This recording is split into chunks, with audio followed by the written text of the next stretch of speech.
നമസ്കാരം.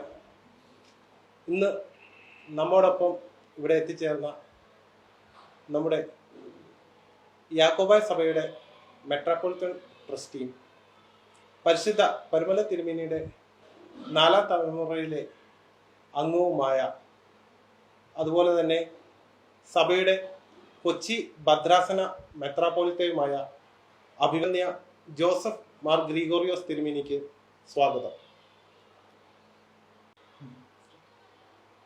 തിരുമേനി ഒരു നല്ല സംഘാടകനായിട്ട് അറിയപ്പെടുന്നുണ്ട്. ഉദാഹരണമായിട്ട് പറഞ്ഞാൽ, പരിശുദ്ധ പരുമല തിരുമേനിയുടെ ചരമ ശതാബ്ദി സ്മരണാർത്ഥം നമ്മുടെ പുത്തൻകുരിശ് പത്രികാ സെന്ററിൽ നടത്തിയ 101 കുർബാന, അത് ഒരു വലിയൊരു മഹാസംഭവം തന്നെ നമ്മുടെ സഭയിലായിരുന്നു. അപ്പം അങ്ങനെ ഒരു നല്ല സംഘാടന മികവ് തിരുമേനിയുടെ കയ്യിലുണ്ട്.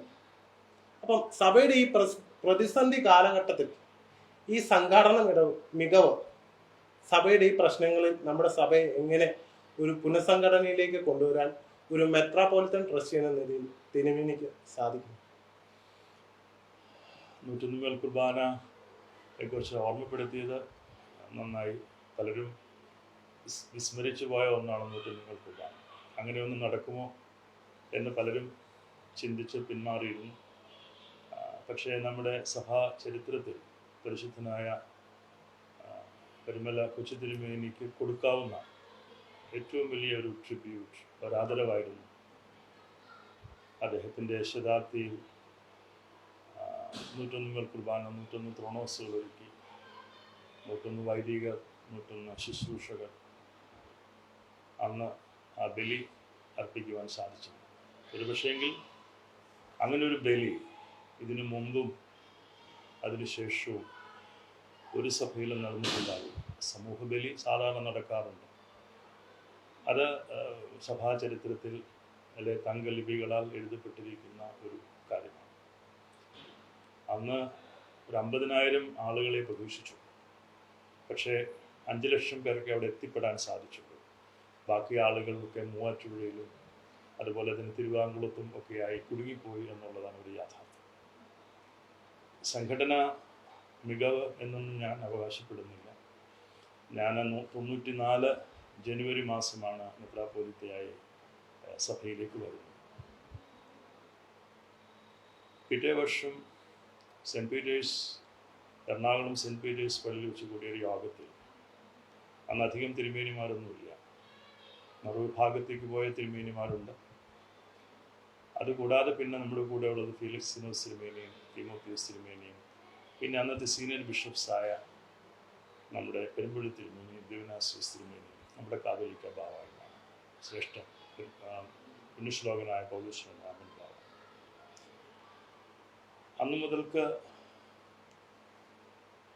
അന്നൊരു തീരുമാനമെടുത്തു, എറണാകുളത്തൊരു പാത്രിയർക്കാതിന് നടന്നു. ആരും അത് ഏറ്റെടുക്കാനുണ്ടായിരുന്നില്ല. പലരുടെയും പേര് പറഞ്ഞു. പക്ഷെ അവസാനം അത് എന്നിൽ വന്ന് പതിച്ചു. 95 അന്ന് നടത്തിയ പാത്രിയർക്കാതിനും എല്ലാം കൊണ്ടും ശ്രദ്ധേയമായിരുന്നു. അന്ന് ചർച്ചിനൊരു വലിയ പ്രതിസന്ധി എന്നുള്ള കാലഘട്ടമൊന്നും ആയിരുന്നില്ല. എന്നിരുന്നാലും വളരെ 95 വിധിയൊക്കെ വരുന്നതിന് മുമ്പാണ് ആ പാത്രിയർക്കാതിനും ഫെബ്രുവരി മാസം നടത്തപ്പെട്ടത്. അന്ന് ചിച്ചിക് തിരുമേനിയാണ്, പുണ്യശ്ലോകന ചിച്ചിക് തിരുമേനിയാണ് ജർമ്മനിയിലെ യൂറോപ്പിലെ ബിഷപ്പായിരുന്ന അന്നത്തെ ഗസ്റ്റായിട്ട് പാട്രിയാർക്കൽ പ്രതിനിധിയായിട്ട്.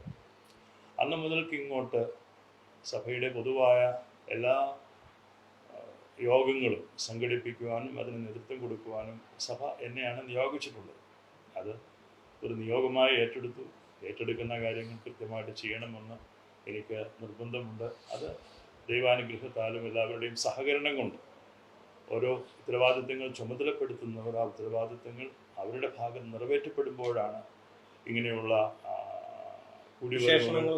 അതെ അതിൻ്റെ പൊലിമ ഉണ്ടാകും. നിശ്ചയമായിട്ടും അതും ഇപ്പോഴത്തെ സഭാന്തരീക്ഷവുമായിട്ട് ബന്ധപ്പെടുത്തുന്നതിൽ ഞാൻ അധികം അതിൽ ഒരു പ്രാധാന്യം കാണുന്നില്ല. അന്നത്തെ ഒരു സാഹചര്യമോ ഇതിനു മുമ്പ് ഇങ്ങനെയുള്ള യോഗങ്ങൾ സംഘടിപ്പിച്ചതുമായ ഒരു സമാനത ഇപ്പോഴത്തെ ഈ ക്രൈസിസിനില്ല എന്നുള്ളതൊരു സത്യം. കാരണം നമ്മൾ ഒരു വലിയ നിയമപരാജയത്തിൽ നിൽക്കുകയാണ്. ഞാനത് നിയമപരാജയം എന്ന് പറയാൻ കാരണം നിയമത്തിൻ്റെ മുന്നിൽ നമ്മൾ പരാജയപ്പെട്ടു എന്ന് തൽക്കാലം നമ്മൾ പരാജയപ്പെട്ടിരിക്കുകയാണ്. നീതി നിഷേധിക്കപ്പെട്ടു. ആ നീതി നിഷേധിക്കപ്പെട്ടു, സത്യം തമസ്കരിക്കപ്പെട്ടിട്ടുണ്ട് എന്നുള്ള ബോധ്യം നന്നായിട്ടുള്ളത് കൊണ്ട് എന്തെങ്കിലും ഒരു കാലത്ത് ഇതൊക്കെ നേരായ വഴിയിലൂടെ വരുമെന്നുള്ള പ്രതീക്ഷ ഞാനിപ്പോഴും കൈവിട്ടിട്ടില്ല.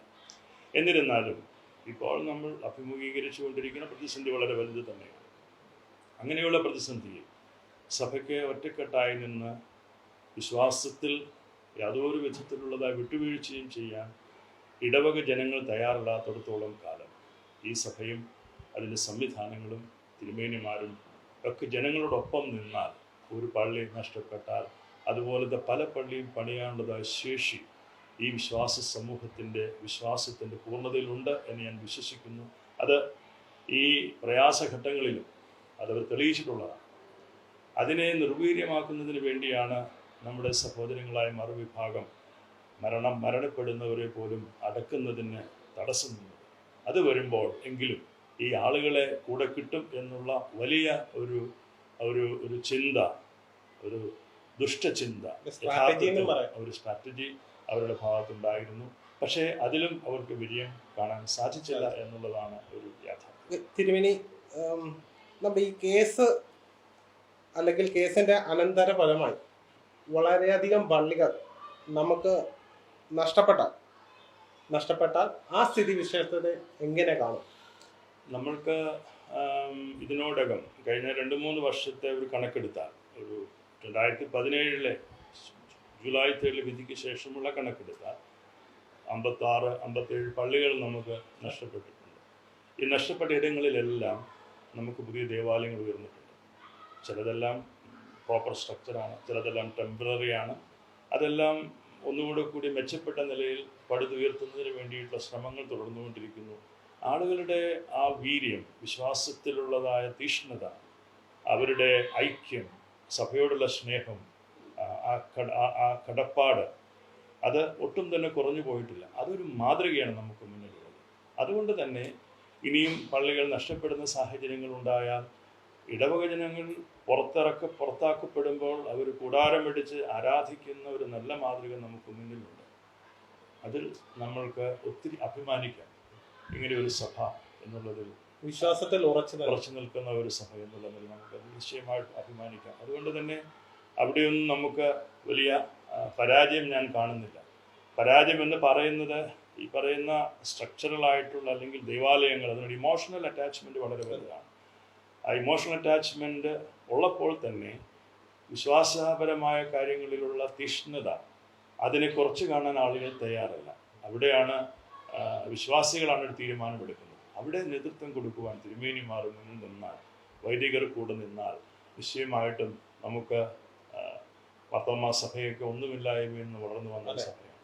ആ നിലയിൽ പോലും ചിന്തിച്ചു തുടങ്ങി നമ്മുടെ വിശ്വാസ സമൂഹം. അത് തന്നെയാണ് ഒരു പക്ഷേങ്കിൽ നമുക്ക് ഈ നീതി നിഷേധത്തിന് ഒരു അറുതി വരുന്നില്ല എങ്കിൽ, തമസ്കരിക്കപ്പെട്ട സത്യം അത് സത്യമായി പുറത്ത് വരുന്നില്ല എങ്കിൽ ഒരു പക്ഷേങ്കിൽ അങ്ങനെയൊക്കെ നമുക്ക് ചിന്തിക്കേണ്ടതായിട്ട് വരും. വിശ്വാസം ബലികഴിക്കാനായിട്ട് ഒരു ഇടവക്കാരും പോലും ചിന്തിക്കുന്നേ ഇല്ല.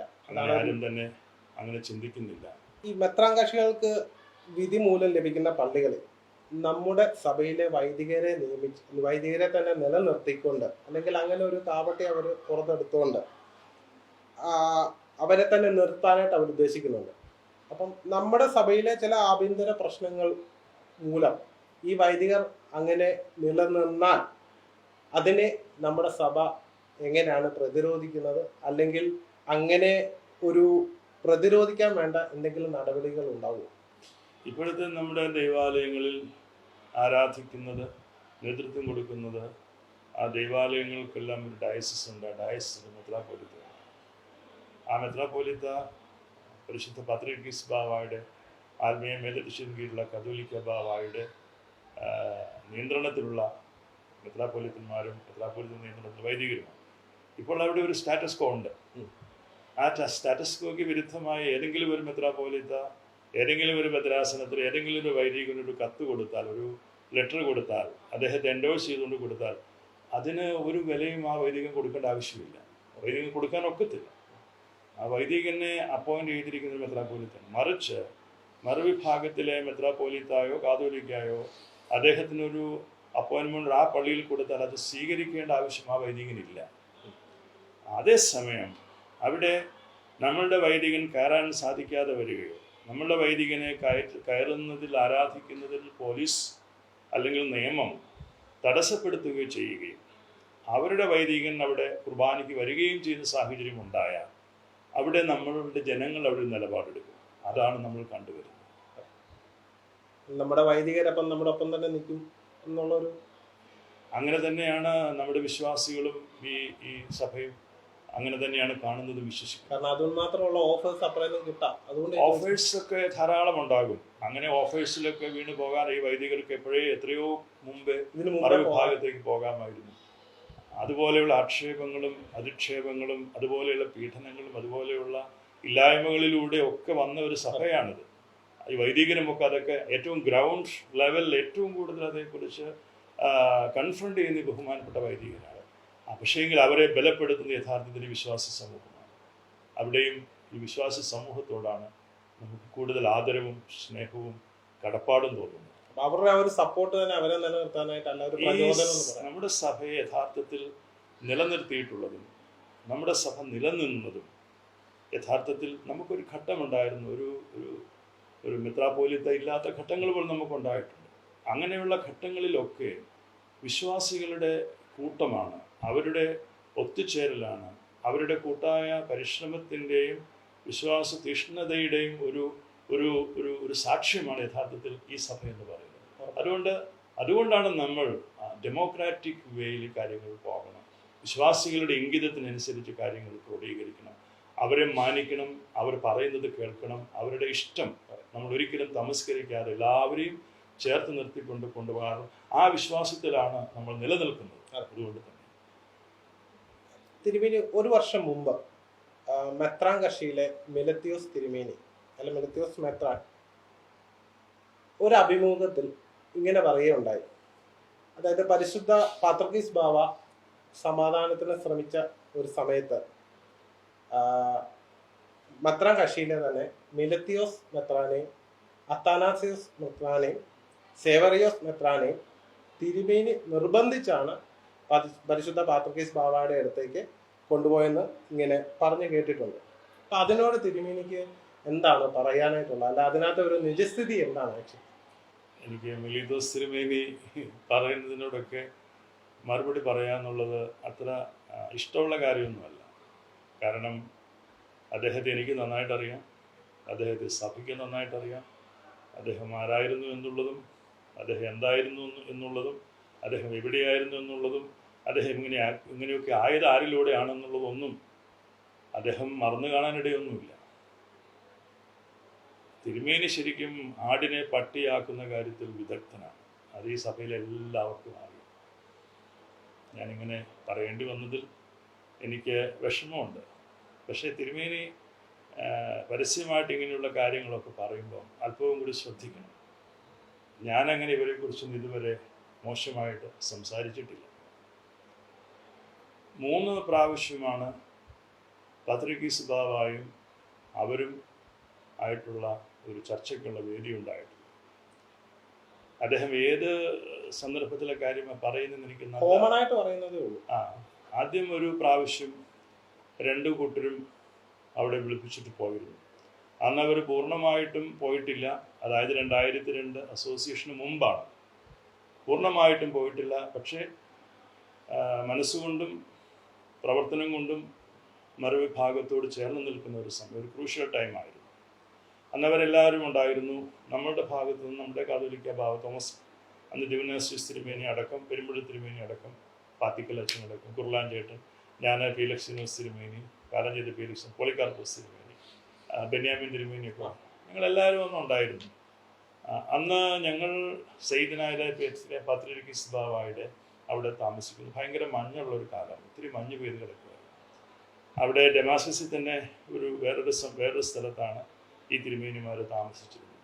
അന്നൊരു കൂടിക്കാഴ്ച അവിടെ വെച്ച് പ്ലാൻ ചെയ്താണ് ഇവിടുന്ന് പോയതെങ്കിലും ആ കൂടിക്കാഴ്ചയ്ക്ക് പരിശുദ്ധ പാത്രിക്കീസ് ബാവയ്ക്ക് സമ്മതമുണ്ടായിരുന്നുവെങ്കിലും നിർഭാഗ്യവശാൽ ആ കൂടിക്കാഴ്ച അവിടെ വെച്ച് നടക്കപ്പെട്ടില്ല. അതിൻ്റെ വിശദാംശങ്ങൾ ഇപ്പോൾ പറയാൻ ഞാൻ ആഗ്രഹിക്കുന്നില്ല. അത് നടന്നില്ല. പിന്നീട് ഒരു സന്ദർഭം ഉണ്ടായി. വീണ്ടും ഇതിൻ്റെ ഫോളോ അപ്പ് ആയിട്ട് വീണ്ടും ഒന്ന് വിളിച്ചിരുന്നു. അത് വിളിച്ചത് പാത്രിക്കേറ്റിൽ നിന്ന് വിളിച്ചതാണ്.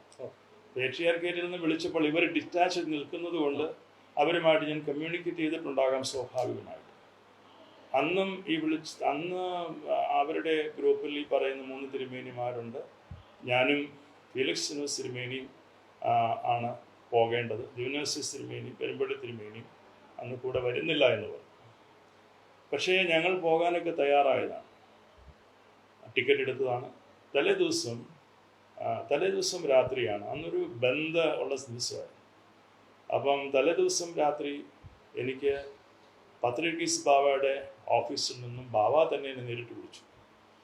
ബാവ എന്നെ നേരിട്ട് വിളിച്ചിട്ട് പറഞ്ഞു, ഈ മീറ്റിംഗ് നടക്കണ്ട, തിരുമേനി വരണ്ട എന്ന് കൽപ്പിച്ചു. യഥാർത്ഥത്തിൽ ആ മീറ്റിങ്ങിൽ പോകണമെന്ന് താല്പര്യമുണ്ടായിരുന്നു. ഫീലിക്സ് നസ്ലിമിനിക്കും താല്പര്യമുണ്ടായിരുന്നു. വിഷയം തീരുന്നതിന് വേണ്ടിയിട്ടാണ്. അവർ ഈ സഭ വിട്ടു പോകാതിരിക്കാൻ, ഈ സഭയിൽ തന്നെ നിലകൊള്ളാൻ ഒരു പക്ഷേങ്കിൽ അത് സഹായിക്കുമായിരുന്നേക്കാം എന്ന് ഞാൻ വിശ്വസിക്കുന്നു. പക്ഷേ അന്ന് ആ മീറ്റിംഗ് നടന്നില്ല.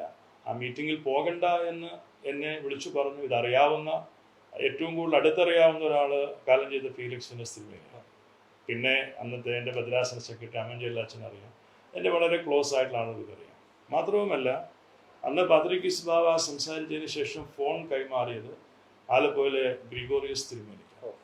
അപ്പോൾ ഗ്രിഗോറിയസ് തിരുമേനി ഞാൻ ചോദിച്ചു, എന്താ കാര്യം, അവരൊക്കെ പോരുവാണല്ലോ, അവർ പോന്നു കഴിഞ്ഞല്ലോ, ഇപ്പോൾ ലാസ്റ്റ് മിനിറ്റിൽ എന്തുകൊണ്ടാണ് ഇങ്ങനെ ഒരു ചോദിച്ചപ്പം ഇപ്പം വരണ്ട തിരുമേനി, പാത്രികീസ് ബാവ വരണ്ട എന്നാ പറഞ്ഞു. വന്നാലും കാണാൻ ആഗ്രഹിക്കുന്നില്ല എന്ന രീതിയിൽ പറഞ്ഞപ്പം നമ്മൾ പോകുന്നതൊന്നും പിന്മാറി എന്നുള്ളതാണ് യാഥാർത്ഥ്യം. കാരണം എന്നും പാത്രികീസ് ബാവ പറയുന്നത് അനുസരിക്കുന്ന ഒരാളാണ് നമ്മൾ. അതിനൊരു ഉദാഹരണം പറയാം. ഈ തിരുമേനി മറന്നുപോയ ഒരു കാര്യം ഞാൻ ഓർപ്പിക്കാം. പഴയ കാര്യങ്ങൾ ഓർമ്മപ്പെടുത്തുമ്പോൾ എനിക്കും ചില കാര്യങ്ങൾ ഓർമ്മ വരുമല്ലോ സ്വാഭാവികമായിട്ട്. മിലിത്തസ് തിരുമേനി ഓർക്കുന്നുണ്ടാകും, ജർമ്മനിയിൽ വെച്ച് തിരുമേനിയും അത്താനാസിസ് തിരുമേനിയും ഞാനും, അന്ന് നമ്മുടെ തോമസ് ദിവനാസിസ് തിരുമേനി നമ്മുടെ കൂടെ ഉണ്ട്, അന്ന് അതായച്ചൻ അവിടെ ഉണ്ട്. നിങ്ങൾ എല്ലാ അർത്ഥത്തിലും അങ്ങോട്ട് പോയില്ല എന്ന് പറഞ്ഞ് നിൽക്കുന്നൊരു സമയമായിരുന്നു. അന്ന് അവിടെ ഉണ്ടായിരുന്ന ഒരു പ്രധാനപ്പെട്ട വൈദികൻ, ഇപ്പോൾ ജൂലിയസ് തിരുമേനി, നമ്മുടെ കുന്നംകുളത്ത് ജൂലിയസ് തിരുമേനി അന്ന് അവിടെ ഉണ്ട്. അദ്ദേഹം അന്ന് വൈദികനാണ്. ഫോക്ലാരയുടെ എന്തോ ഒരു മീറ്റിങ്ങിനാണ് നമ്മളിവിടെ ഒരുമിച്ച് കൂടിയത്. അന്ന് അവിടെ വെച്ച് കുറേ ചർച്ചകൾ നടന്നു. തിരുമേനി ഓർക്കുന്നുണ്ട്. അന്ന് അത്താനാസിസ് തിരുമേനി അവരുടെ നിലപാട് മാറ്റി യാക്കോബായ സഭയുടെ ഒപ്പം നിൽക്കാമെന്ന് മണിക്കൂറുകൾ നീണ്ട ചർച്ചയ്ക്ക് ഒടുവിൽ സമ്മതിച്ചതായിട്ട് അത്താനാസിസ് തിരുമേനിക്കും മറവിയുണ്ടെന്ന് ഞാൻ വിചാരിക്കുന്നില്ല. ജർമ്മനിയിൽ വെച്ച് മണിക്കൂറുകൾ സംസാരിച്ചു. അപ്പോൾ അത്താനാസിസ് തിരുമേനി തന്നെ ഇതെങ്ങനെ നമ്മൾ മിലീത്തോസ് തിരുമേനിയെ ബോധ്യപ്പെടുത്തും. മിലീത്തോസ് തിരുമേനിയായിട്ടും തേപ്പലസ് തിരുമേനിയും ഞാൻ, അതായി അച്ഛൻ, എല്ലാവരും ദീർഘനേരം സംസാരിച്ചു. അത്താനാസിസ് തിരുമേനിയായിട്ട് ഒരുമിച്ച്. എൻ്റെ കാതിൽ ഇപ്പോഴും മുഴങ്ങുന്ന ഒരു വാക്കുണ്ട് മിലിത്തോസ് തിരുമേനി പറഞ്ഞത്.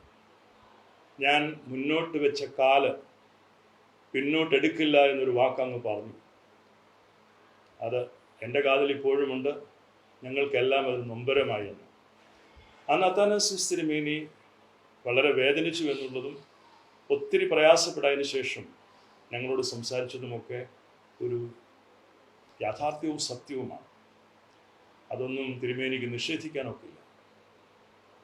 ഇവിടെ തിരുമേനി ഒരു കാര്യം ഇവിടെ മനസ്സിലാക്കണം. 34-ലെ കോൺസ്റ്റിറ്റ്യൂഷൻ അംഗീകരിച്ചതിനെ കുറിച്ചൊക്കെ എല്ലാവരും ചർച്ച ചെയ്യുന്നു.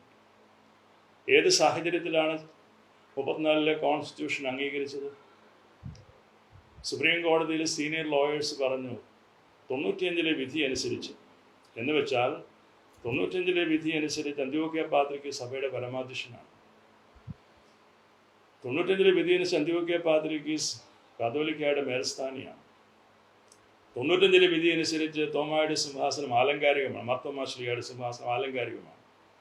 95 വിധി അനുസരിച്ച് സഭ യൂണിവേഴ്സലാണ്, എന്ന് വെച്ചാൽ ഓട്ടോസിഫാലസ് അല്ല. 95 വിധി അനുസരിച്ച് ഇടവക പള്ളികൾ സ്വതന്ത്രമാണ്. 95 വിധി അനുസരിച്ച് ഇടവക പൊതുയോഗത്തിലാണ് കാര്യങ്ങൾ തീരുമാനിക്കേണ്ടത്. ഇത് പറഞ്ഞത് ഞാനല്ല, ഇത് മെജോറിറ്റി ജഡ്ജ്മെൻറ്റ് പറഞ്ഞതാണ്. ഈ മെജോറിറ്റി ജഡ്ജ്മെൻറ്റ് മണർകാട് പള്ളിയിൽ വെച്ച് പ്രസംഗിച്ച തിരുമേനി അതൊക്കെ മറന്നു പോവാണ്ട് സൂക്ഷിക്കണം. തിരുമേനിയാണ് പ്രസംഗിച്ച് നടന്നത്. എന്നിട്ട് എന്തുണ്ടായി?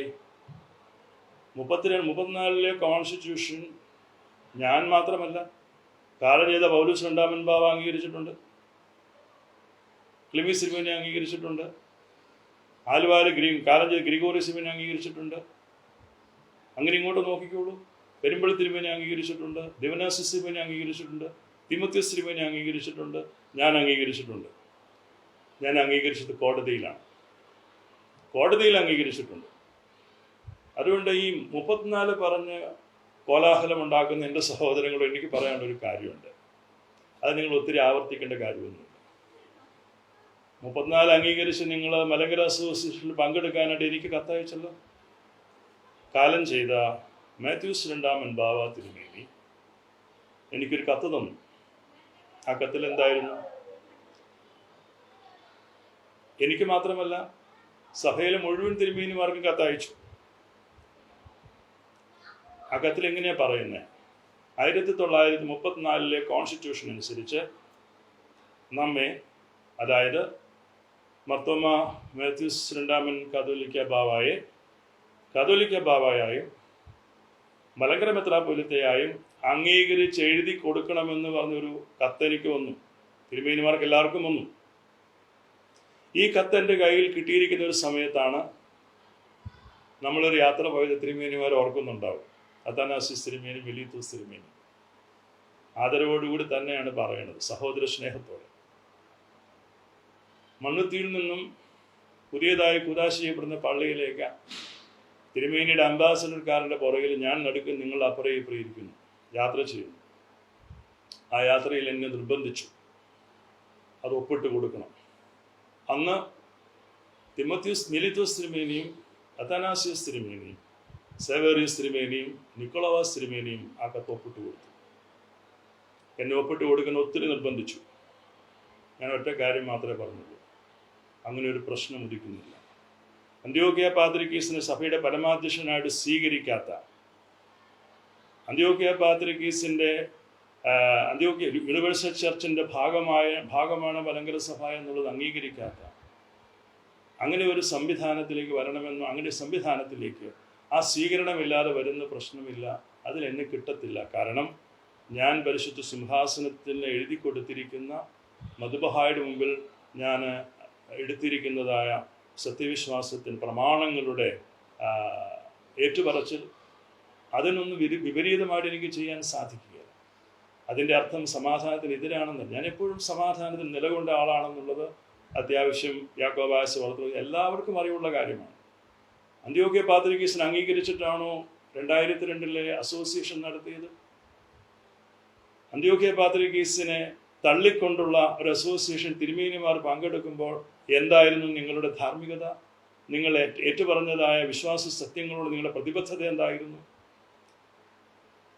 ഇതൊന്നും മറന്നുകൊണ്ട് വിസ്മരിച്ചുകൊണ്ട് സംസാരിക്കരുത് അഭിമന്യ പിതാക്കൾ.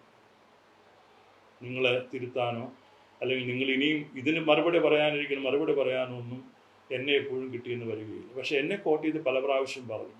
അതുകൊണ്ട് എനിക്ക് ഇത്രയും കാര്യങ്ങൾ പറയേണ്ടി വന്നുവെന്ന് മാത്രമേ തിരുമേനി, ഇപ്പം ഈ കേസ് നമ്മൾ നടത്തിയിട്ടുണ്ടായിരുന്നു. അപ്പം ആ കേസ് നടത്തിപ്പിൽ ഒത്തിരി പാകപ്പിഴകൾ നമ്മുടെ ഭാഗത്തു നിന്നും ഉണ്ടായിട്ടുണ്ട്.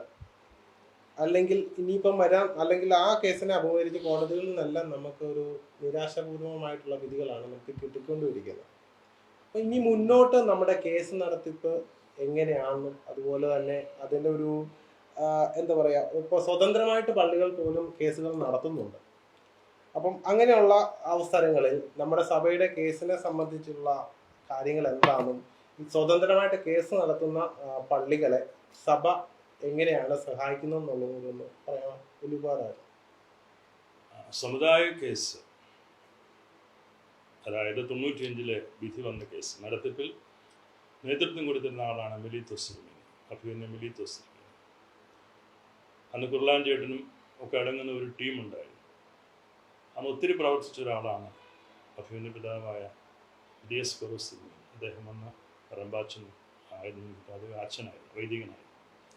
ഡൽഹി കേന്ദ്രീകരിച്ച ആ കേസ് വളരെ ഭംഗിയായിട്ട് തന്നെയാണ് നടത്തിയത്. പക്ഷേങ്കിൽ 34 കോൺസ്റ്റിറ്റ്യൂഷൻ അവിടെ പരാമർശിക്കപ്പെട്ടു. കാരണം 34 കോൺസ്റ്റിറ്റ്യൂഷൻ 58-ലും അംഗീകരിക്കപ്പെട്ടു എന്നുള്ളതാണ് അവിടെ എടുത്തു പറയുന്നത്. യോജിപ്പിൻ്റെ സമയത്ത് അത് അംഗീകരിക്കപ്പെടുന്നല്ല, 34 കോൺസ്റ്റിറ്റ്യൂഷൻ കോടതി എന്ന് അംഗീകരിച്ചു. അപ്പം അതിൻ്റെ പശ്ചാത്തലത്തിൽ വന്ന ആ കേസ് അത് നന്നായിട്ട് തന്നെ നടത്തിയെന്നാണ് ഞാൻ വിശ്വസിക്കുന്നത്. അന്ന് ഞാനൊന്നും അതിൻ്റെ അകത്ത് ഒത്തിരി ഇൻവോൾവ് അല്ല. അതിനുശേഷം നമ്മൾക്ക്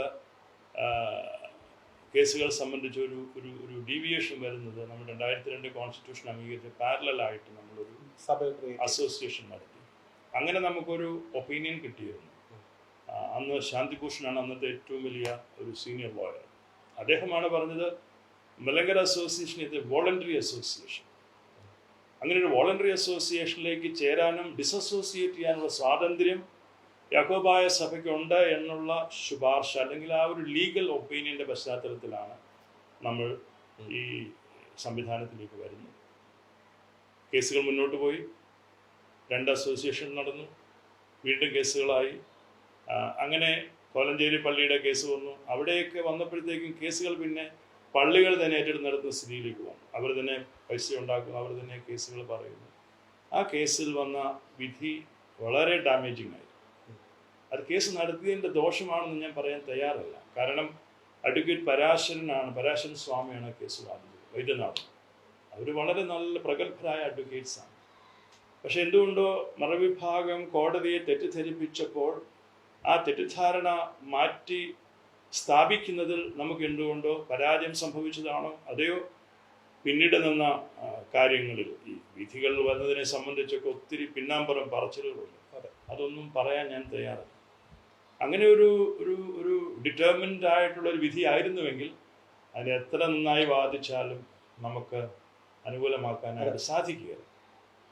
പക്ഷെ അതിന് ശേഷമാണെങ്കിൽ കൂടിയും പല കേസുകൾ വന്നു, പല ജഡ്ജസ് മാറി വന്നു. അവിടെയൊന്നും സഭയ്ക്ക് അനുകൂലമായൊരു വിധി സമ്പാദിക്കാനായിട്ട് പറ്റി. 2017 വേർഡിക്റ്റിലെ ഒരു പ്രത്യേകത എന്ന് പറയുന്നത് മറുവിഭാഗം 100% ജയിച്ചു എന്നുള്ളതല്ല, പാത്രിയർക്കീസ് വിഭാഗത്തെ ഇല്ലാതാക്കുന്നതിന് വേണ്ടിയുള്ള ഒരു വിധി കൂടിയായിരുന്നു. അതാണ് ഇവിടെ ഉണ്ടായൊരു ട്രാജഡി എന്ന് പറയുന്നത്. അവിടെ ഒരു പുരാതന സഭയുടെ അസ്തിത്വം പോലും നഷ്ടപ്പെടുത്തുന്ന രീതിയിലേക്ക് കാര്യങ്ങൾ നയിക്കാവുന്ന ഒരു സാഹചര്യത്തിലേക്ക് കൊണ്ടുപോയി. ഇപ്പോഴും കേസുകളുണ്ട്. ആ കേസുകൾ കോർഡിനേറ്റ് ചെയ്യാനുള്ള ശ്രമങ്ങളും നടത്തുന്നുണ്ട്. ഒത്തിരി പരാജയങ്ങളിലേക്കുമ്പോൾ സ്വാഭാവികമായിട്ട് വിശ്വാസ്യത നഷ്ടപ്പെട്ടിട്ടുണ്ട്. ആ വിശ്വാസ്യത നഷ്ടപ്പെട്ട പശ്ചാത്തലത്തിൽ ഇനി ഏതെങ്കിലും ഒരു കേസിൽ ഒരു അനുകൂലമായ ഒരു വിധി ഉണ്ടായെങ്കിൽ മാത്രമേ അതൊന്നും ഏകീകരിച്ചുകൊണ്ട് മുന്നോട്ട് കൊണ്ടുപോകാനായിട്ട് സാധിക്കൂ. സഭ പല പള്ളികളുടെയും കേസ് നടത്തിയിട്ടുണ്ട്. ഫോർ എക്സാമ്പിൾ നമ്മുടെ കുരിഞ്ഞി പള്ളിയുടെ കേസിൽ സഭയ്ക്ക് ഒരു 1.5 കോടി രൂപ അഡ്വക്കേറ്റിന് പൈസ കൊടുത്ത പൈസ മാത്രം സഭയിൽ നിന്ന് കൊടുത്തിട്ടുണ്ട്. അല്ല പള്ളിക്ക് പൈസയൊന്നുമില്ല. പക്ഷെ പല പള്ളികളും സഭയുടെ സാമ്പത്തിക ബുദ്ധിമുട്ടുകൾ എല്ലാവർക്കുമൊക്കെ അറിയാവുന്നതുകൊണ്ട് കൂടുതൽ ബുദ്ധിമുട്ടിപ്പിക്കാറില്ല. എന്നാൽ ഇപ്പോഴും സഭ ഫണ്ടൊക്കെ സമാഹരിച്ചുകൊണ്ട് അങ്ങനെ പലരിൽ നിന്നുമൊക്കെയായിട്ട് കടമെടുത്തുകൊണ്ടുമൊക്കെ ഇപ്പോഴും കേസ് കാര്യങ്ങൾ മുന്നോട്ട് പോകുന്നു. അതിൽ വിജയമുണ്ടാകുമെന്ന് നമുക്ക് ഉറപ്പൊന്നും. പക്ഷേ നമ്മൾ അവസാനം വരെ ലീഗലായിട്ട് ഇതിനൊരു ഒരു സാങ്ക്ടിറ്റി അല്ലെങ്കിൽ ലീഗലായിട്ട് ഒരു റിലീഫ് കിട്ടുന്നതിന് വേണ്ടി, കാരണം ഒരു നീതിന്യായ വ്യവസ്ഥിതിയോട് നമുക്ക് ധികാരപരമായിട്ട് നിൽക്കാനൊന്നും സാധിക്കുകയില്ല. അതിനൊക്കെ ഒരു പരിമിതിയുണ്ട്. അതുകൊണ്ട് നീതിന്യായ കോടതിയിൽ നിന്ന് തന്നെ നീതി ലഭിക്കണമെന്നുള്ള ഉറച്ച വിശ്വാസത്തിൽ നമ്മളിപ്പോഴും അതിനുവേണ്ടി പരിശ്രമം തുടരുന്നു. ആ പരിശ്രമത്തിൽ പള്ളികൾ എല്ലാം ഒറ്റക്കെട്ടായിട്ട് നിന്ന് ഓരോ പള്ളികൾക്കും വേണ്ടി അവിടെ അപ്പിയർ ചെയ്യുന്ന അഡ്വക്കേറ്റ്സ് ഒരേ സ്വരത്തിൽ വാദിക്കാനായിട്ട് സാധിക്കണം. അവിടെ നമുക്കുള്ളൊരു ബലഹീനത കൂടി നമ്മൾ മനസ്സിലാക്കണം. ഒന്നാമത്തെ കാര്യം, നമ്മൾ 1912 അന്ന് സ്ഥാനഭ്രഷ്ടനാക്കപ്പെട്ട പരിശുദ്ധ പത്രീരിക്കീസ് ബാവ വന്ന് ഒരു കാതോലിക്കായെ വാഴിച്ചു, ഒരു കാതോലിക്കേറ്റ് ഇവിടെ ഉണ്ടായി. അവർ അന്ന് മുതൽക്ക് ഒരു സ്വതന്ത്ര സഭയായിട്ട് പോകാനുള്ള എല്ലാ സംവിധാനങ്ങളും അവർ ചെയ്തുകൊണ്ടിരുന്നു. അതോടൊപ്പം 34 കോൺസ്റ്റിറ്റ്യൂഷൻ ഉണ്ടാക്കി. പക്ഷെ നമ്മളെ കാനോൻ ലോയിൽ മാത്രം കുറച്ച് കാനോൻ ലോ, അതാണ് നമ്മുടെ 2002 വരെ സഭയ്ക്കായിട്ടൊരു കോൺസ്റ്റിറ്റ്യൂഷൻ ഉണ്ടാക്കാൻ സാധിച്ചില്ല എന്നുള്ള വലിയ പരാജയം സഭാ ചരിത്രത്തിൽ ഉണ്ടായ ഒരു പരാജയം തന്നെയാണ്. അത് നമ്മൾ ആരെ കുറ്റം പറയും? ആലുവാലി വലിയ തിരുമേനി കുറ്റം പറയാൻ പറ്റും? അങ്ങനെ ആരെയും നമുക്ക് കുറ്റം പറയാനൊക്കത്തില്ല. It's all happened. ആ ഒരു സാഹചര്യത്തിലാണ് 58 കോൺസ്റ്റിറ്റ്യൂഷൻ ബെഞ്ചിന്റെ വിധിയിൽ സഭയ്ക്ക് സഭയുടേതായ ഒരു കോൺസ്റ്റിറ്റ്യൂഷൻ പ്രൊവൈഡ് ചെയ്യാനായിട്ട് സാധിച്ചില്ല. വീണ്ടും അതിൽ നിന്നും നമ്മൾ പാഠം പഠിച്ചില്ല. 75 സമുദായത്തിന്റെ 70കളിലെ അല്ലെങ്കിൽ 95 കോടതി വാദം 25 വർഷം നീണ്ടു നിൽക്കുന്ന ഒരു വ്യവഹാരമായിരുന്നു. അവിടെ നമ്മുടെ കണിയാമലമ്പല അച്ഛനൊക്കെ എത്രയോ ദിവസങ്ങൾ, അതൊക്കെ എന്ത് ചരിത്രമാണ് അതൊക്കെ. അങ്ങനെ താഴെ കോടതി തുടങ്ങി സുപ്രീം കോടതിയിൽ വന്നപ്പം ഈ 25 വർഷക്കാലത്തെ വ്യവഹാരത്തിൽ സഭയുടേതായ ഒരു കോൺസ്റ്റിറ്റ്യൂഷൻ നമുക്കവിടെ ഉണ്ടാക്കാൻ പറ്റിയിട്ടില്ല, പ്രൊഡ്യൂസ് ചെയ്യാൻ പറ്റിയില്ല. അതെന്തായിരുന്നു എന്നുള്ളത് ഒരു ചോദ്യചിഹ്നമാണ്.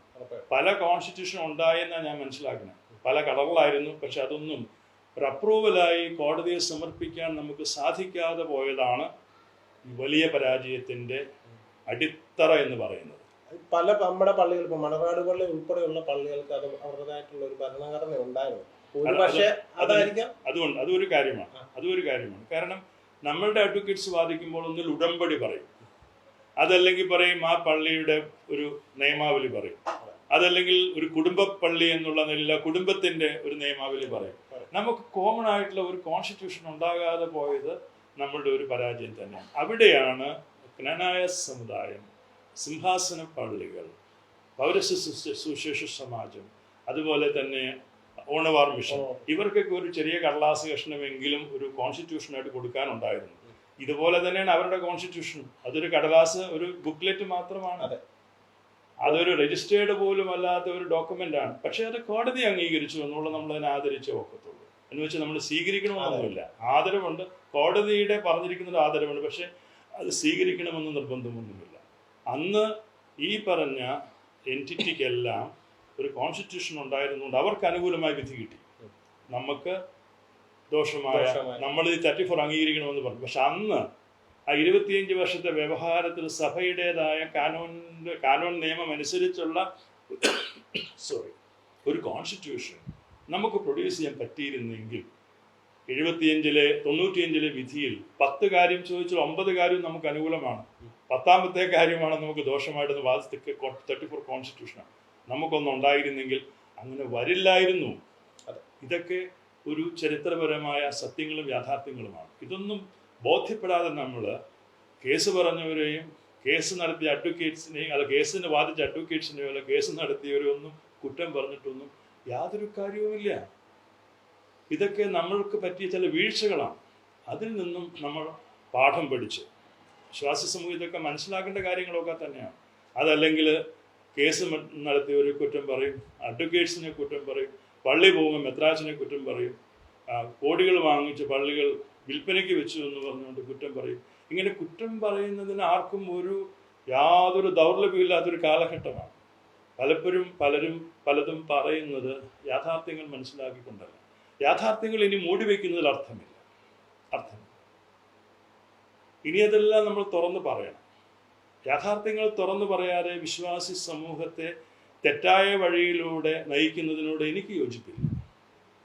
സത്യങ്ങൾ പറഞ്ഞതുകൊണ്ടേ നയിക്കാവുള്ളൂ. അതുകൊണ്ടാണ് ഞാൻ പറയുന്നത്, ഈ പോയ പള്ളികളെല്ലാം പിടിച്ചു തരാനായിട്ട് ഞാൻ ഒരു പള്ളിക്കാർക്ക് ഒരു വിശ്വാസിക്കും വാക്ക് കൊടുക്കില്ല. എനിക്ക് കൊടുക്കാൻ പറ്റില്ല. അതേസമയം ഈ പോയ പള്ളികളുടെ സ്ഥലത്ത് എൻ്റെ വിശ്വാസത്തിലുള്ള വിശ്വാസ സമൂഹം കൂടെ ഉണ്ടെങ്കിൽ അതുപോലത്തെ പല പള്ളികൾ പണിയാനായിട്ട് കൂടെ നിൽക്കാനും മുന്നിൽ നിൽക്കാനും എനിക്ക് സാധിക്കും. ഇനിയും പോകാനിരിക്കുന്നെന്ന് കരുതുന്ന പള്ളികൾ പോകാതിരിക്കാൻ പോകുന്നത് വരേക്കും എന്തെല്ലാം ചെയ്യാൻ സാധിക്കും അതെല്ലാം ചെയ്യുന്നതിന് ഞാൻ മുന്നിലുണ്ട്. നമ്മൾ ചെയ്യുന്ന കാര്യങ്ങൾ നമ്മൾ ചെയ്യുന്ന എല്ലാ കാര്യങ്ങളും സോഷ്യൽ മീഡിയയിലൂടെ പരസ്യപ്പെടുത്തുന്ന ഒരു സ്വഭാവം എനിക്കില്ല. അങ്ങനെ പരസ്യപ്പെടുത്താത്തത് കൊണ്ട് ഒന്നും ചെയ്യുന്നില്ല എന്ന് ആരെങ്കിലുമൊക്കെ വിമർശിക്കുന്നുണ്ടെങ്കിൽ അതിനും എനിക്ക് മറുപടി ഒന്നും പറയാനില്ല. നമ്മൾ ചെയ്യുന്നതൊന്നും ആരെയും ബോധ്യപ്പെടുത്താനായിട്ട് ചെയ്യുന്നതല്ല. നമ്മൾക്ക് ചെയ്യേണ്ടതായ ഉത്തരവാദിത്തങ്ങൾ നല്ല നിലയിൽ നിറവേറ്റുക, അതിനുവേണ്ടി പൂർണ്ണമായ പരിശ്രമം നടത്തുക. കേസിനെ സംബന്ധിച്ച് അത്യാവശ്യം നിങ്ങളുടെ ചോദ്യങ്ങൾക്ക് വളരെ ലാർജർ പെർസ്പെക്റ്റീവിലുള്ളതായ ഒരു മറുപടി തന്നെയാണ് ഞാൻ തന്നിരിക്കുന്നത്. തിരുമേനി, അവസാനമായിട്ട് ഒരു ചോദ്യം കൂടെ ഉണ്ട്. തിരുമേനി, ഈ അവസരത്തിൽ നമ്മുടെ ഇടവകക്കാർക്ക് പള്ളികൾ നഷ്ടപ്പെട്ടിട്ടുണ്ട്.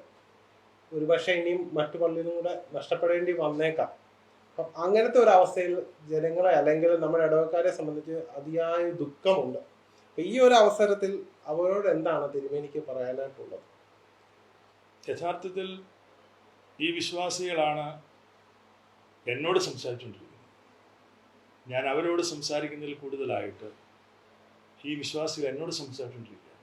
അപ്പം അതുകൊണ്ട് ഇവിടെ ഞാൻ അവരോട് പറഞ്ഞ് ബലപ്പെടുത്തുന്നതിൽ കൂടുതലായിട്ട് ഞാൻ ബലപ്പെട്ടുകൊണ്ടിരിക്കുന്നത് ഈ വിശ്വാസികളുടെ വിശ്വാസത്തിൻ്റെ തീക്ഷ്ണതയിൽ നിന്നും, അവർ ആർജിച്ചിരിക്കുന്ന വിശ്വാസത്തിൻ്റെ പൂർണ്ണതയിൽ നിന്നും, അവർക്ക് അവരുടെ മുൻഗാമികളിലൂടെ അവർക്ക് കൈമാറി തന്ന വിശ്വാസത്തിൻ്റെ പൈതൃകം കാത്തു സൂക്ഷിക്കുന്നത് എന്തെല്ലാം നഷ്ടപ്പെട്ടാലും, സെമിത്തേരി പോയാലും, അടക്കം നടന്നില്ലെങ്കിലും ആ വിശ്വാസത്തെ അവർ പരിരക്ഷിക്കുക. അവരാണ് എന്നോട് സംവദിച്ചു കൊണ്ടിരിക്കുന്നത്, അവരാണ് എന്നോട് സംസാരിച്ചു കൊണ്ടിരിക്കുന്നത്, അവരുടെ പ്രവൃത്തിയാണ് എന്നെ ബലപ്പെടുത്തിക്കൊണ്ടിരിക്കുന്നത്. ആ വിശ്വാസത്തിൽ, ആ ബലത്തിൽ, ആ പൂർണ്ണതയിൽ അവരോടൊപ്പം നിന്ന് മുൻപോട്ട് പോകണം എന്നത് മാത്രമേ എനിക്കിതിൽ പറയാനായിട്ടുള്ളൂ. പിന്നെ അതുപോലെ തന്നെ ഇപ്പം നമ്മുടെ സഭയിൽ പരിശുദ്ധ സുന്നതദോസ് ഒരു തീരുമാനം എടുത്തിട്ടുണ്ട്, ഒരു നിയുക്ത ബാവായെ നിയമിക്കാനായിട്ട്, അല്ല നമുക്ക് ശക്തി പകരാനായിട്ട്, നേതൃത്വത്തിലേക്ക് കൊണ്ടുവരാനായിട്ട്. അപ്പം പൊതുവിലെ ഇപ്പോഴത്തെ സാഹചര്യങ്ങളിൽ ഈ നിയുക്ത ബാവായെ സ്ഥാനത്തിലേക്ക് കൊണ്ടുവരുന്നതിനെ പറ്റി തിരുമേനിക്ക് എന്താണ് കൂടുതൽ പറയാനായിട്ടുള്ളത്? പൊതുവെ ഒരു ചർച്ചയായിക്കൊണ്ടിരിക്കുകയാണ് അത്. ഈ ഒരു ഘട്ടത്തിൽ അങ്ങനെ ഒരു വലിയ ചർച്ചയ്ക്ക് ഒരു ഇടം വന്നത് ഗുണമായോ ദോഷമായോ എന്ന് എനിക്കറിയില്ല. ഒരു സ്പോണ്ടേനിയസ് ആയിട്ട് വന്ന ഒരു തീരുമാനമാണ്. ഒരു പ്രീ മെഡിറ്റേറ്റഡ് ആയിട്ടുള്ള ഒരു കാര്യമല്ല ഇത്. യഥാർത്ഥത്തിൽ ഇപ്പോൾ ഹൈക്കോടതിയിൽ നിലനിൽക്കുന്ന പോലീസ് പ്രൊട്ടക്ഷൻ സംബന്ധിച്ചുള്ള കേസിൽ ജസ്റ്റിസ് ദേവൻ രാമചന്ദ്രൻ പറഞ്ഞ ചില നിഗമനങ്ങൾ അത് ഒത്തിരി ഭയപ്പെടുത്തുന്നതായിരുന്നു. അദ്ദേഹം നല്ല ഉദ്ദേശത്തിലായിരിക്കാം പറഞ്ഞത്. പക്ഷേ അദ്ദേഹം പറയുന്നു സഭ ഒന്നാണ്. അദ്ദേഹം പറയുന്നു സഭ രണ്ടായി പോകേണ്ടതല്ല. അദ്ദേഹം പറയുന്നു 34 കോൺസ്റ്റിറ്റ്യൂഷൻ അംഗീകരിക്കും. അപ്പം അതിനൊത്തിരി മാനങ്ങളുണ്ട് ആ പറയുന്ന കാര്യങ്ങൾക്കൊക്കെ. അത് പറയുമ്പം ഈ പള്ളികളുടെ ഡെസ്റ്റിനി എന്താണെന്ന് എല്ലാവർക്കും മനസ്സിലാവും. അവിടെയാണ് സഭ ഒരു നിലപാടെടുത്തിരിക്കുന്നത്. കോടതി എന്ത് പറയുന്നു എന്നുള്ളതല്ല, നമ്മൾക്ക് നമ്മളുടെ വിശ്വാസമാണ് വലുത്. അത് കൈമാറി തന്ന പിതാക്കന്മാരുടെ ഖബർ നമ്മോട് സംസാരിച്ചുകൊണ്ടിരിക്കുന്നു. അവരുടെ വിശുദ്ധ ജീവിതത്തിൻ്റെ ധന്യമായ സ്മരണകൾ നമ്മോട് സംസാരിച്ചുകൊണ്ടിരിക്കുന്നു. അതുകൊണ്ട് ആ വിശ്വാസത്തിൽ തുടർന്നേ മതിയാകും. അങ്ങനെ വരുമ്പോൾ ഇവിടുത്തെ ഇപ്പോൾ ഇന്ത്യയിലെ ഒരു കാത്തോലിക്കേറ്റ് എന്നാണല്ലോ നമ്മളുടെ ഒരു വിശേഷണം പുതിയതായിട്ട് വന്നിരിക്കുന്നത്. അതിൻ്റെ പിന്നിൽ വേറെ കുറച്ച് കാര്യങ്ങളൊക്കെ ഉണ്ട്. അതേക്കുറിച്ച് ഞാനൊന്നും പറയുന്നില്ല. ഇന്ത്യക്കെങ്കിൽ ഇന്ത്യക്ക് ഒരു കാതോലിക്ക ഉണ്ട്. അതിൽ ഇവിടുത്തെ ജനങ്ങൾ വളരെ സന്തോഷത്തിലാണ്. ഇവിടെ ഒരു കാതോലിക്കേറ്റ് തുടർന്നും ഉണ്ടാകണമെന്ന് വിശ്വസിക്കുന്ന ഒരാളാണ് ഞാൻ. ഒരു കാതോലിക്കേറ്റ് ഉണ്ടാവും, അത് നമ്മുടെ അവകാശമാണ്. അത് പരിശുദ്ധ പാത്രിയർക്കീസ് ബാവ ഒരു കോൺസ്റ്റിറ്റ്യൂഷനിലൂടെ നമുക്ക് അംഗീകരിച്ച് തന്നിട്ടുള്ളതാണ്. പിന്നെ നമ്മൾക്കൊരു കാതോലിക്ക ബാവ ജീവിച്ചിരിക്കുമ്പോൾ ഒരാളെ തിരഞ്ഞെടുക്കുന്ന രീതിയൊന്നും നമുക്കില്ല. പക്ഷെ സഭയുടെ ഇന്നത്തെ പരിതസ്ഥിതിയിൽ അങ്ങനെ ഒരു ചിന്ത ജനങ്ങളിലേക്ക് വന്നു. അതിൽ തിരുമേനി വരെ ഞാനൊന്നും ഇൻവോൾവ് അല്ല. അങ്ങനെ ഒരു അഭിപ്രായം വന്നപ്പോൾ അഭിപ്രായം കൂടുതൽ ശക്തിപ്പെട്ടു, ബലപ്പെട്ടു. അത് മാനേജിംഗ് കമ്മിറ്റിയിൽ വന്നു, അവിടെയും ബലപ്പെട്ടു. യുനാനിമസ് ഡിസിഷൻ വന്നു. അങ്ങനെ വന്നപ്പോൾ അത് സുന്നഹദോസിലേക്ക് വരുന്നൊരു സാഹചര്യമുണ്ടായി. സുന്നഹദോസിലേക്ക് വരുന്ന സാഹചര്യം ഉണ്ടാകുമ്പോൾ സ്വാഭാവികമായിട്ടും പരിശുദ്ധ പാത്രിയർക്കീസ് ബാവായുടെ അംഗീകാരമൊക്കെ ഒരു തീരുമാനങ്ങളിലേക്ക് പോകുമ്പോൾ നമുക്ക് വേണ്ടതായിട്ട് വരും. അപ്പോൾ ആ ഒരു ഘട്ടത്തിൽ ഈ വിഷയം സംബന്ധിച്ച് കൂടുതലായിട്ടുള്ള സമിതികളുടെ തീരുമാനങ്ങളും കാര്യങ്ങളും ഒക്കെ ഉണ്ടാകും. ശ്രേഷ്ഠ കാതോലിക്ക ബാവായുടെ അനാരോഗ്യമായിരിക്കും അങ്ങനെ ചിന്തിപ്പിച്ചിട്ടുള്ളത്. ആ അനാരോഗ്യത്തിൽ സഭയ്ക്ക് മുൻപോട്ട് ഒരു ശക്തമായ നേതൃത്വം ഉണ്ടാകുമെന്നും സഭയ്ക്ക് ഇന്നലകൾ വരെ എങ്ങനെ സഭയായിരുന്നുവോ അങ്ങനെ തന്നെ നാളെകളും ആയിരിക്കണമെന്നുള്ള ഒരു വിശ്വാസം അല്ലെങ്കിൽ ആഗ്രഹം ജനങ്ങളിലുമുണ്ട്. ആ ആഗ്രഹം അല്ലെങ്കിൽ ആ ഒരു യാഥാർത്ഥ്യം ബലപ്പെടുന്നതിന് വേണ്ടി ഉണ്ടായ ഒരു ചർച്ചയാണിത്. അതൊരിക്കലും തെറ്റായ ഒരു ചർച്ചയായിട്ടൊന്നും നമുക്ക് കാണാൻ ഒക്കത്തില്ല. പക്ഷെ നീക്തൻ എന്നുള്ള രീതിയിൽ നമ്മൾ അങ്ങനെ ഇവിടെ സാധാരണ അങ്ങനെ ഒരാൾ ജീവിച്ചിരിക്കുന്നു, കീഴ്വഴക്കമില്ല എന്നുള്ള ഒരു അഭിപ്രായ പ്രകടനമാണ് ഞാനിവിടെ മനസ്സിലാക്കുന്നത്. ഞാൻ കേട്ടിരിക്കുന്നത് അങ്ങനെയാണ്. പക്ഷെ അതൊരു ജനകീയമായ ഒരു ആഗ്രഹവും സമിതികളിലൂടെ ഉയർന്നു വന്ന ഒരു ഏകാഭിപ്രായവുമായിട്ട് മാത്രം അതിനെ കാണുക, അതിനെ മാനിക്കണം, അതിനെ മാനിച്ചേ മതിയാകൂ. പക്ഷെ അത് എങ്ങനെയായിരിക്കണം എന്നുള്ള ആലോചനകൾ നടത്തി പ്രാർത്ഥിച്ചൊക്കെ നമുക്ക് തീരുമാനമെടുത്താൽ മതി. ഇനിയും അതിന് നമ്മളുടെ കോൺസ്റ്റിറ്റ്യൂഷൻ അനുസരിച്ച് നമുക്ക് ചില തീരുമാനങ്ങളുണ്ട്. അത് അസോസിയേഷനാണ് ഈ തെരഞ്ഞെടുപ്പ് നടത്തേണ്ടത്. അത് മാനേജിങ് കമ്മിറ്റിക്ക് ശുപാർശ ചെയ്യാം. സുന്നഹദോസിന് വേണമെങ്കിൽ അവിടെ നിന്ന് ഒരു കാൻഡിഡേറ്റിനെ ഒരു വേണേൽ പ്രപ്പോസ് ചെയ്യാം. ജസ്റ്റ് പ്രപ്പോസ് ചെയ്യാമെന്നുള്ള അല്ലാതെ അത് തെരഞ്ഞെടുപ്പ് നടക്കേണ്ടത് നമ്മുടെ അസോസിയേഷനാണ്. നമുക്ക് അങ്ങനെ ഒരു സംവിധാനം ഇപ്പോഴുണ്ട്. ചിലർ വിചാരിക്കുന്നുണ്ട് 2002 കോൺസ്റ്റിറ്റ്യൂഷൻ ജസ്റ്റിസ് അരുൺ മിശ്ര അത് ഇൻവാലിഡേറ്റ് ചെയ്തു എന്നൊക്കെ. അങ്ങനെയൊന്നും ആരും കരുതണ്ട. നമുക്ക് ഉപേക്ഷിക്കണമെങ്കിൽ ഉപേക്ഷിക്കാം. That's a different matter. 2002 constitution Yakobaya Suriyani സഭയ്ക്ക് അത് സഭയുടെ അംഗീകൃത കോൺസ്റ്റിറ്റ്യൂഷനാണ്. പക്ഷേങ്കിൽ 2002 കോൺസ്റ്റിറ്റ്യൂഷൻ വെച്ചിട്ട് മലങ്കര സഭയുടെ അവരവകാശപ്പെടുന്ന ദേവാലയങ്ങളിൽ ഈ 2002 കോൺസ്റ്റിറ്റ്യൂഷൻ ഫ്രെയിംവർക്കിൽ നിൽക്കുന്ന പാരലൽ സംവിധാനം എന്ന് കോടതി പറഞ്ഞിരിക്കുന്ന സംവിധാനം അവരവകാശപ്പെടുത്തുന്നത് പ്രവർത്തിക്കുന്നതിന് മാത്രമേ അരുൺ മിശ്ര ഒരു തടസ്സം നിന്നിട്ടുള്ളൂ. അതല്ലാതെ അഡ്മിനിസ്ട്രേഷൻ അതല്ലാതെ നമ്മൾക്ക് ആ സിസ്റ്റം അനുസരിച്ച് മുന്നോട്ട് പോകുന്നതിന് ഒരു തടസ്സവും ഒരു കോടതിയും പറഞ്ഞിട്ടില്ല. ഇപ്പോഴും നമ്മൾ ആ കോൺസ്റ്റിറ്റ്യൂഷൻ്റെ ഒരു ബേസിലാണ് നമ്മൾ കാര്യങ്ങൾ പ്രവർത്തിച്ചു കൊണ്ടിരിക്കുന്നത്. അത് അങ്ങനെ തന്നെ മുന്നോട്ടും പ്രവർത്തിക്കണം എന്നുള്ളത് തന്നെയാണ് സഭ എടുത്തിരിക്കുന്ന തീരുമാനം സമിതികളുടെ ആലോചനയിലുമുള്ളതും. മാറ്റങ്ങൾ വരുത്താം, അതിന് ചേഞ്ചസ് വരുത്താം, അതിന് അമെൻമെന്റ്സ് വരുത്താം, അങ്ങനെ പല കാര്യങ്ങളും കുറേ അമെൻമെന്റ്സ് അതിൽ വരുത്തേണ്ടതായിട്ടുണ്ട്. അത് കാലോചിതമായിട്ട് അസോസിയേഷൻ കൂടുമ്പോൾ അല്ലെങ്കിൽ പിന്നീട് സമയത്തുമൊക്കെ അതൊക്കെ നമുക്ക് ചെയ്യാനായിട്ട് സാധിക്കും. ആത്യന്തികമായി ഒരു കാതോലിക്കേറ്റ് ഇവിടെ ഉണ്ടാകുന്നെങ്കിൽ, കാതോലിക്കേറ്റ് പിന്തുടർച്ച ഉണ്ടാകുമ്പോൾ അത് ആ തിരഞ്ഞെടുപ്പ് നടക്കേണ്ടുന്നത് നമ്മളുടെ യാക്കോബായ സുറിയാനി ക്രിസ്ത്യാനി അസോസിയേഷനാണ്, അസോസിയേഷനിലൂടെയാണ്. അതങ്ങനെ തന്നെ ആയിരിക്കും. തിരുമേനി, ഇത്രയും അധികം വിലയേറിയ സമയം ഞങ്ങൾക്ക് വേണ്ടി അനുവദിച്ചു തന്നെ തിരുമേനിയോട് നന്ദി പറയുന്നു. അതുപോലെ തന്നെ ഇപ്പൊ ഈ ഒരു അവസരത്തിൽ നമ്മുടെ ഈ ഇത്രയും പ്രതിസന്ധിയുടെ കാലഘട്ടത്തിൽ ഇത്രയും കാര്യങ്ങൾ ജനങ്ങളിലേക്ക് എത്തിക്കാൻ അങ്ങ് കാണിച്ച മനസ്സിന് ഞങ്ങൾ നന്ദി പറയുന്നു. ഞാൻ ആദ്യം ഒരു ഇന്റർവ്യൂ ഈ സമയത്ത് ഒഴിവാക്കണമെന്ന് മനസ്സുകൊണ്ട് ഓർത്തെങ്കിലും ആളുകൾക്ക് ഒത്തിരി അവരുടെ ആലോചനകളിലും ചിന്തകളിലും ഒക്കെ ഒത്തിരി ആശങ്ക ഉള്ളതുപോലെ തോന്നി. തന്നെയുമല്ല ചില കാര്യങ്ങൾ വ്യക്തത ഉണ്ടാകണമെന്ന് തോന്നി. അതുകൊണ്ടാണ് ചില ചോദ്യങ്ങൾക്ക് ഞാൻ തന്നെ അല്പം വിപുലമായിട്ട് തന്നെ ചില മറുപടികൾ പറയാനായിട്ട് ഇടയായത്. നിശ്ചയമായിട്ടും നമ്മുടെ വിശ്വാസ സമൂഹത്തിന് ഇത് കേൾക്കുമ്പോൾ കുറച്ചുകൂടി കാര്യങ്ങൾക്ക് വ്യക്തത ഉണ്ടാകുമെന്ന് ഞാൻ വിശ്വസിക്കുന്നു. നമ്മൾക്ക് ഒരു സഭ എന്നുള്ള നിലയിൽ പരിശുദ്ധ പത്രീർക്കീസ് ബാവയുടെ ആത്മീയ മേലധ്യക്ഷതയും കീഴിൽ നമുക്കൊരു കതോലിക്കേറ്റ് ഇവിടെ ഉണ്ട്. ആ ബാവായുടെ കീഴിൽ നമ്മുടെ തിരുമേനിമാരെല്ലാവരും ഒരുമിച്ച് നിന്ന് നമ്മുടെ ബഹുമാനപ്പെട്ട വൈദികർ, നമ്മുടെ ഭക്തസംഘടനയിൽ പ്രവർത്തിക്കുന്ന നമ്മുടെ വിശ്വാസ സമൂഹം, നമ്മുടെ സഭയുടെ ഭരണസമിതി അംഗങ്ങൾ, നമ്മുടെ വിശ്വാസ സമൂഹം എല്ലാവരും ഒരുമിച്ച് നിന്ന് ഈ ഒരു വലിയ പ്രതിസന്ധിയിൽ നമുക്ക് മുന്നോട്ട് പോകാനായിട്ട് സാധിക്കും. നമ്മളെ അങ്ങനെ ചെറുതായി കണ്ട് കീഴ്പ്പെടുത്താനോ ഇല്ലാതാക്കാനോ ചിതറിച്ച് കളയുവാനോ ഒന്നും ഒരു ശക്തിക്കും സാധിക്കുമെന്ന് ഞാൻ വിശ്വസിക്കുകയാണ്. ആവർത്തിച്ച് പറയട്ടെ, ഇതൊരു ദൈവത്തിൻ്റെ സഭയാണെന്ന് ഞാൻ എന്നും വിശ്വസിക്കുന്നു. അതാണ് നമ്മളുടെയും വിശ്വാസം. അതുകൊണ്ട് അതിനെ ശിഥിലമാക്കാനോ ഇല്ലാതാക്കാനോ ആര് വിചാരിച്ചാലും സാധിക്കില്ല. നിയമ പോരാട്ടത്തിൽ ജയപരാജയങ്ങൾ ഉണ്ടാകും. നമ്മൾ പരാജയപ്പെട്ടിരിക്കുന്നു.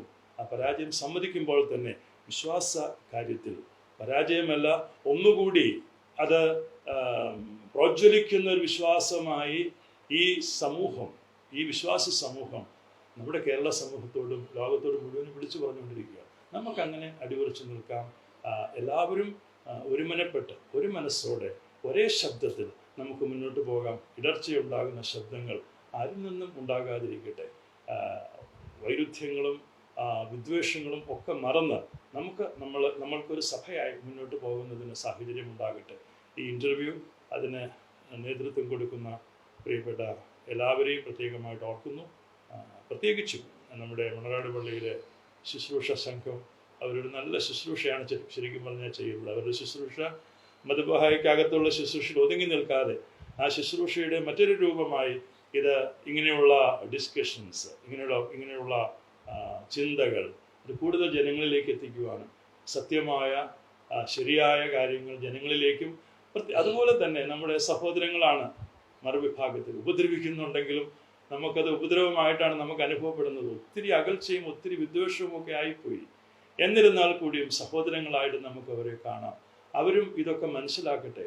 ഒരു വിശ്വാസി സമൂഹം ആരാധിച്ചു വരുന്ന ആരാധനാലയങ്ങൾ അവിടെയുള്ള മുഴുവൻ ജനങ്ങളെയും അടിച്ചിറക്കി ഒരാൾ പോലും ഇവിടെ കുർബാനയ്ക്കില്ല എന്നുള്ളത് എൻ്റെ ഓർത്തഡോക്സ് സഭയിലെ അനുഗ്രഹീതരായ മെത്രാച്ചന്മാരും വൈദികരും ജനങ്ങളും അതൊക്കെ മനസ്സിലാക്കണം. ഇപ്പോൾ ഒരു പുതിയ ബാവ അവിടെ അമരത്ത് വന്നിട്ടുണ്ട്. ഇതൊക്കെ മനസ്സിലാക്കണം. കോട്ടയത്തുള്ള തിരുവാർപ്പ് പള്ളിയിൽ 2 കുടുംബങ്ങൾ പോലും ഇവിടെ കുർബാന കാണാനില്ലല്ലോ. 2 കുടുംബങ്ങളിലും തികച്ചവിടെ ഉണ്ടോ? ഇല്ല.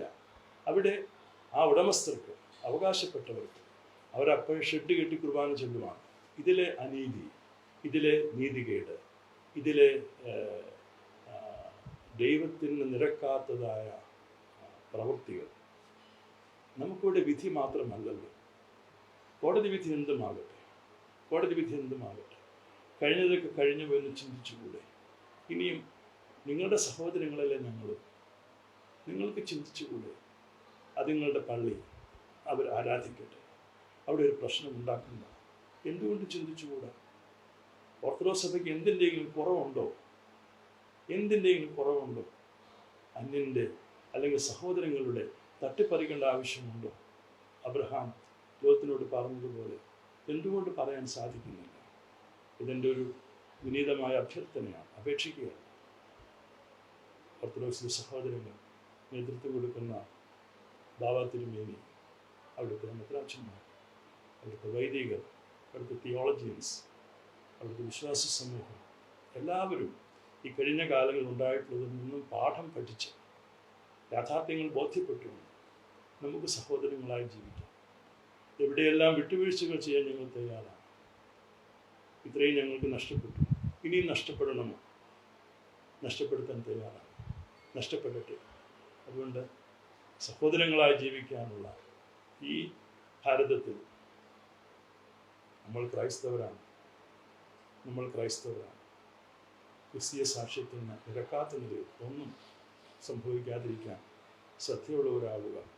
ഞാനും എൻ്റെ വിശ്വാസി സമൂഹത്തോട് അത് തന്നെയാണ് പറയുന്നത്.